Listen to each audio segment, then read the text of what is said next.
at the black division at Columbia Records would do about 100 million on average of black music, $100 million in gross earnings. Jeez. Affinity Extra, Beat Extra. All right, guys. Listen, we got Kevin Tomlin right about here. We've fighted for about 20 minutes to get him on this station right now because he is the man who has the knowledge when it comes to black music history, and we have to, you know what I mean, we're going to bring in Thom Bell. You know what I'm saying, guys? We're going to bring this guy, a guy called Thom Bell, into the mix of let me say, look at you, of you know, gospel. I don't know. How would you call it, bro? Well, Thom Bell's was known for sexy soul music, sexy Philly soul. It was slick and smooth and polished. It had a different delivery compared to the Gamble Enough. If you listen to the stylistic stuff, you know, it was very soft and lush and sweet. Betty, my golly why, you are everything. Make up to break up. Let's put it all together, you know, just very tender, sweet. Okay. You make it brand new. It is very lush. Okay. All right. Different delivery. Okay. And it was dubbed as sexy soul music, Philly sexy soul music. It was that, you know, it was different. Okay. Very lush and polished. Okay. You have to actually compare the difference with Thom Bell. You have to listen to the Gamble Enough stuff and listen to the Thom Bell stuff. There were two different sounds altogether. Although they use the same musicians, but it was two different approach. You see what I mean? Yes. No. That's quite interesting. I think that for me, hearing Thom Bell, because you know we went through the whole Gamble Enough and all that scenario going out there. I think that Thom Bell is quite interesting because I've heard of this Thom Bell. I've heard of it, and I'm like, yeah, that's great, that's fantastic, but when did he start things off, bro? What hits do we know today that we could say, yo, that's Thom Bell? Because it ain't smooth and whatsoever. But what hits would you say that's Thom Bell all day long, every day? Okay, let me give you an example of a Thom Bell hit. Are You Ready for Love? Are You Ready for Love by the Elton John? That is a Thom Bell hit. That was a production produced in the late 70s, and it was number one for 2 weeks in 2004. Okay. Are You Ready for Love? Yes, it sold, I think the first week out, it sold about 50,000 copies. That was recorded in the 1970s, but they re-released it, and it became a monster hit. Okay. So that's a Thom Bell hit. Yeah. There are many, but okay. Let's look at Thom Bell run. Thom Bell did about 5 million selling singles for the Stylistics in 1972 to 74 alone. Okay. Singles, million selling singles, right? Mm-hmm. With about three gold albums. Okay. Remember, these were all million sellers, bro. So you know with bro, so Thom Bell now, yeah. So obviously you got Gamble and Gamble. I call it Gamble Enough, but it's Gamble and Gamble and Huff. Yeah, you know what I'm saying. You know what I'm saying. So it kind of sounds like the most anti-church title you could ever think about. Gamble, am I Gamble Enough, man? Am I Gamble Enough? But anyway, so yeah, Gamble and Huff. Yeah. You got Gamble and Huff, and then so you've got them two kind of like trailblazers. When Thom Bell was in the middle, it comes into the mix now. Yeah, within Philadelphia. Yeah. Now I was on the premise that only Motown was the only thing that was doing it in the US. I want to really emphasize to people that it wasn't just Motown. There were other great musical engine rooms that were starting off in the 60s and 70s that was going out there. So when would you what really, because you said he had a smart a very smooth R&B sound. Now you got to realize that based upon what was consumed with Elvis Presley, yeah, would you say Elvis Presley, the popular music right then before, really what they would call race music became more and more popular? Well, the thing with race movement was actually produced by independent labels at first. Okay. Like the Imperial Records, Liberty, Yeah. Speciality, Yeah. and so forth. These labels were based on the West Coast, most of them, and they were Jewish owned actually. Okay. But what happened as the 60s progressed, the major labels like Capitol Records, CBS, and so forth and RCA realized that they could make money with black music. Right? So of course it became a profitability and what was happening in the different cities in America at the time were actually making monster hits and very lush and sophisticated composition. You had the Chicago soul sound, you had the Memphis soul sound, you had the Muscle Show soul sound, and all these different black record producers as well as black artists mixing with white sound engineers and string arrangers and so forth, creating very sophisticated sound, like Chicago soul sound, according to the Dells, according to Tyrone Davis, etc. Yes, Curtis Mayfield was Superfly. These became big. At one point, they became so profitable that they were running their own black labels. Oh wow! Different cities. Chicago had about 2 successful black labels, VJ Records as well as Curtin Records, black-owned labels that did extremely well. Okay. So Philly had a couple of black labels too, before Philly International. You had Gamble label, right? You had Philly Groove label, which Delphonics came out of, and you have Arctic label, which Barbara Mason came out of. Yes. Okay. Yeah. Arctic. Yes, I've heard of Arctic. Yeah. Yeah.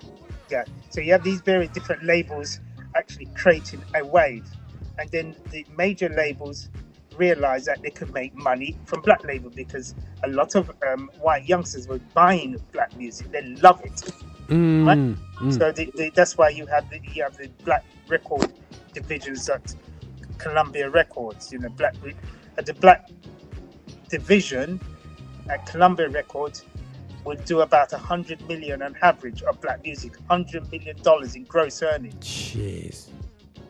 That was during the 70s, brother. 100 million in gross earning from black music. That we include the Philly International, Earth, Wind and Fire, the Jacksons, etc., all getting into the mix, and and Isley Brothers. Now think about this, right? Think about it. With Thom Bell in particular, Thom Bell was the part of the trio. He was the co-owner of Mighty 3 Publishing, and Thom Bell was doing an independent production, which Gamble were benefiting from with the publishing company, right? Because they had approached him to become a partner in Philly International, but he wanted to not get involved in the business, but he just wanted to be in productions. You follow me? Yeah. Producing. And Thom Bell, when it comes to Thom Bell, he created 2 very successful groups during the 70s, the Stylistics and the Spinners. Okay. And with the Spinners, he produced about 5 to 6 gold singles with them and about 5 gold albums. So in actual fact, between 1970 to 1976, Thom Bell probably produced about, I would say, actually about 12 to 13 gold singles, million sellers. Jeez. Right? Mr. Thom Bell. In that short space of time. And remember, most of those singles actually were released, or the copyrights were part of the Mighty 3 Publishing Group, which became the Mighty Three Publishing Group became the second most successful black publishing house during the 70s, behind Motown one. Listen, mate, publishing is something that we need to get a head round. Yeah. If you compare, when you look at 72 alone, Gamble Enough released about, they did about, say, 5 to 6 million selling singles, right? And Thom Bell was doing that on his section as well. Jeez. So between the both of them, they did about a dozen million selling singles, almost. Yes. Whoa. With Thom Bell, and it's just phenomenal. And we're talking about the tip of the iceberg here. And you know what's scary, bro? I think that, something that's important, and I spoke to my friend today, and always, guys, when we do this conversation, we just try to relate to what we're trying to do today. And I said to my colleague, said, like, the next products I'm going to do, if I'm going to be involved in releasing music, well, will be hopefully next year, I have to get the dots and the publishing rights and all that information, and make sure that all the income streams are there ripe for what we're about to do. And I think we don't do that due diligence enough within Christendom. We've got such an excellent sound that we don't even realize our potential, and we're realizing day by day how much things we've missed out on because of a lack of knowledge. And it's important that, Kevin, you keep on talking about publishing. Every week you say the word publishing. To us as music curators, we're not touching, we're just thinking publishing is just releasing something. Publishing is a big thing. You know what I mean? Movies, films. Okay. Let's put it this way: if you look at the amount of Philly tracks that are involved in movie soundtracks, as well as advertisement, it's dozens and dozens. Each year, you hear When Would I See You Again in advertisement, and charitable branding. You hear Me and Mrs. Jones in movies and advertisement. It just goes on and on. So think about it. Yes, I agree that we make great music, but we got to think long term, that when you're gone, that your family is benefiting from those creative outlets. Wow. Production. I mean, look. Okay, but let's look at You Are Everything, a million seller by the Stylistics, 1971, right? It was 1971, and that went pop number 4. Jeez. Bet You My Golly Wow, the next single, 1972, million seller. You hear me? Jeez. That's 1, 2. That's 70. Both of them were certified in 72. Actually, one was released in 71. The other one was released in around about 1972. Yes. Yeah. Both of them. And the third single is I'm Stone in Love with You, a million seller. That was 1972 when that's certified. So in actual fact, there was 3 singles that were certified in the same year, right? Jeez. And then you go 1973. The next single is Break Up to Make Up, another million seller, the 4th million selling single by the Stylistics. And then the final one is 1974 with You Made Me Brand New. That was both a big hit, but in the UK as well as in the US. Wow. Matter of fact, let me put it this way: Stylistic greatest hit album was number 1 for 9 non-consecutive weeks in the UK. 9 non-consecutive weeks in the UK. Jeez. And it sold 1 million copies, bro. It sold 1 million copies. They are the best-selling Philadelphia-based vocal recording group from the city. Wow. They sold over 1 million copies with one of their albums, the Greatest Hit album. Combination of million seller. Bro, listen, man. People, I hope you're hearing this, man. And I think, bro, it's really, really, really important that that people have to respect the input of Thom Bell within that Philly sound. Oh, by the way, I've just discovered. Oh, wait a minute. Because I'm at the airport, they're making an Nah, announcement. no worries, man. No worries. Talk to you in a minute. Okay, cool. Yeah, go for it. Thom Bell was born in Jamaica, you know. Who's that, Thom Bell? Born, yes. Thom Bell is born in Jamaica. Jamaican parentage, yes, bro. All right, guys, you hear the West Indian takeover going on right about now, still, yes. So and he was a good friend of Bob Marley and the family too. This is what I'm saying, people. Yo, people, listen, man. Yeah. Put in Thom Bell. Don't get mixed up between Tom Jones and Thom. Look, let me tell you about Thom Bell. Thom Bell is the first black producer in history to get Producer of the Year Grammy Award. The first black producer in history to get the Record Producer Award of the Year for Grammy. That's the first time it was introduced. Crazy. Crazy, bro. The brother in between 1970 to 1974, Thom Bell did about probably 12 gold singles. I mean, he was prolific. On top of that, bro, you got to remember, on top of that as well, he produced about, say, 7 or 8 gold albums between the two, by 1974. Wow. Spinners and the Stylistic. Not to mention the hit he had with John Mathis, I'm Coming Home, which is a big hit in the UK. I mean, just cleaned it up, bro. He just cleaned it up. Wow, bro. Guys, I am taken back by the richness of our input on black music, on music in general in the world, and I think it's just important that we get to respect and love what our input is in the music world. And bro, and I appreciate, I know time's gone against us because of a slow start, but we'll get around our technical issues in the future. I'm gonna do some little tests with Kevin to get around these technical issues and whatsoever. But I have to say that we're coming to the end of the show, but I have to salute Thom Bell for his input. I might not agree with his content, but at the end of the day, so yeah, his business acumen and the sheer belief of his skill to get Grammy Awards.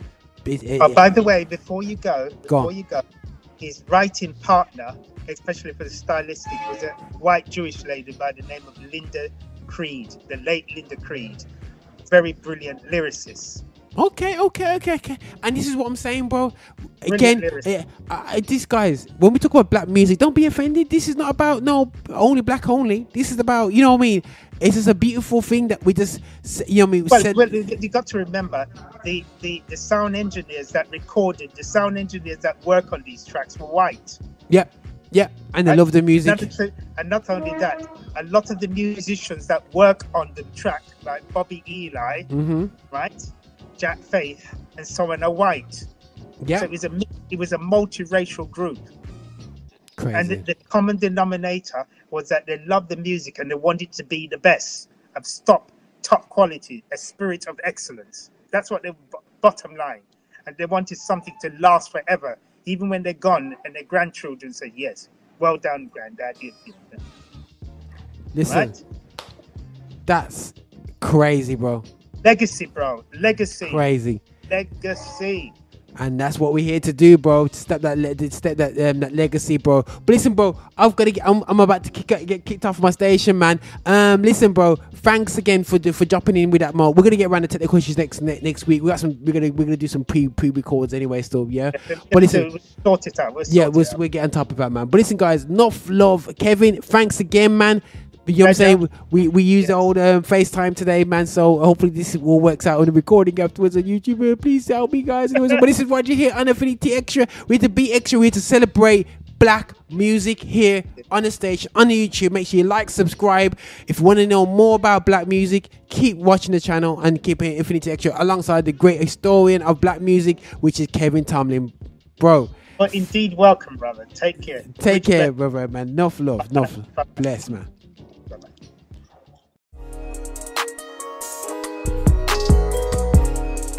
Visit us for updates and shows at affinityextra.co.uk.